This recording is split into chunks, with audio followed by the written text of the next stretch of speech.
Welcome to Morningstar.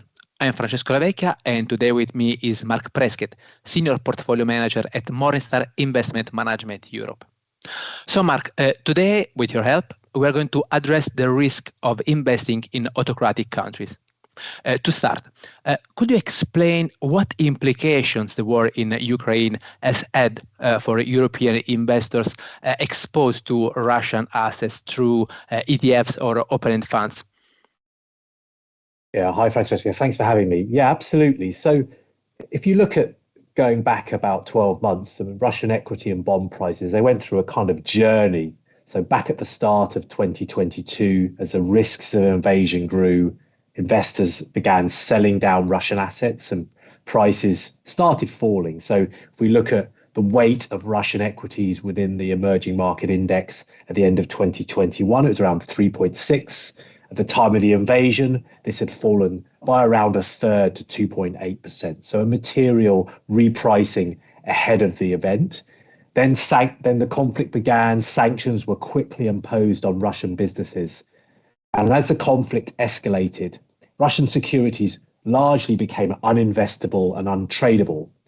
So firstly, most fund managers marked down those holdings that remained in their portfolios to zero.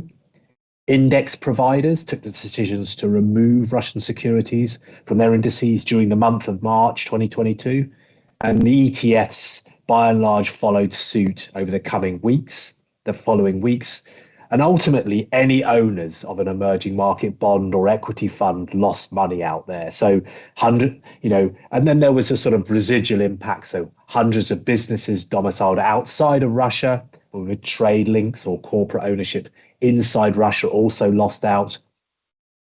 And then you've got to remember about the material secondary impacts as well, on soft commodity prices, energy prices, gas prices, and ultimately has been one of the key drivers of global inflation today. But that direct impact was there and limited to the amount that the Russian securities commanded within the relevant indices.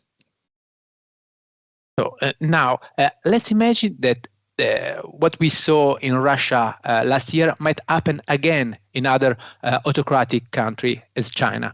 Can you describe the scenario of what could happen to the portfolios that are invested in the Chinese market? Yeah, as I said before, so Russian losses were, reasonably. Global investors were able to absorb those losses just because of the weight of the assets in the indices and the trade links we have with Russia. So 3.6% is not an immaterial amount in an emerging market index. But when you compare that to the current weight of China, it does pale into comparison. So Chinese equities command around 33% of the emerging market equity indexes and those ETFs that track them.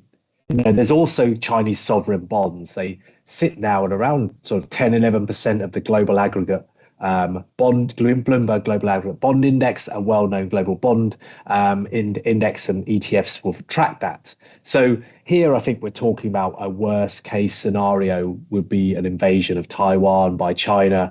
If we take the roadmap of Russia, I think we'd initially see material price falls initially, perhaps we would see growing our armed forces in the seas around Taiwan, and I do think we would see material price falls on the back of that.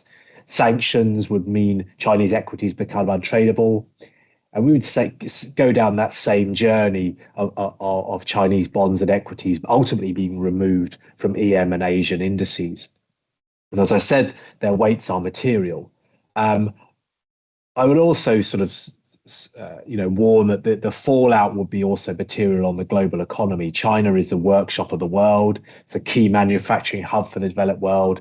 It's a huge consumer of both Western goods, but also a producer of Western goods and services for the West, and has been a key driver of disinflationary forces over the past decade. So we would see material economic slowdown, supply chain disruption, potential inflation. It would be a pretty disastrous event. In your job, you make choices by evaluating the trade-off between risk and expected return. So what would your risk-reward analysis be in the case of China right now? So yeah, China is a key country to get right. You know, as I mentioned, most investors will have direct access to Chinese stocks, given its importance in the emerging market equity index. For us, the governance is a key risk, and it's been a real fundamental part of our assessment of China. So specifically on Taiwan, we'd see this as an extremely low probability event, but with significant potential impact on valuations. The Chinese authorities have been consistent in their messaging that peaceful reunification is the goal. You know, and we have to sort of go on that. You know, we compare that to Russia. They annexed Crimea in 2014. There is history there, very recent history, and rhetoric from Putin is very different from the rhetoric from Xi. But for us, actually, when we look at China, we're really assessing more of the regulatory crackdowns on technology stocks, COVID lockdowns, the collapse of some of the key property firms, questions over the legality of Chinese stock listings overseas. And these have actually had a more material impact on the risks of China. And ultimately, they have led to Chinese equities selling off quite materially through 2021 and the early parts of 2022. In our view, to an extent that it meant that China was very, very good value for investors. We're seeing those risks waning on all counts. So, you know, China have moved out of lockdown. They've started easing up the rhetoric on the crack on some of these technology stocks. They've moved to support some key Chinese property developers. And so for us, it's actually not a bad time to look at China as an investment, notwithstanding those risks there. And it does make up a position in our portfolios and one we have among sort of very positive view on the expected returns over the medium to long term. Very good, Mark. Thanks a lot for your time. For Morningstar, I am Francesco Lavecchia. Thanks for watching.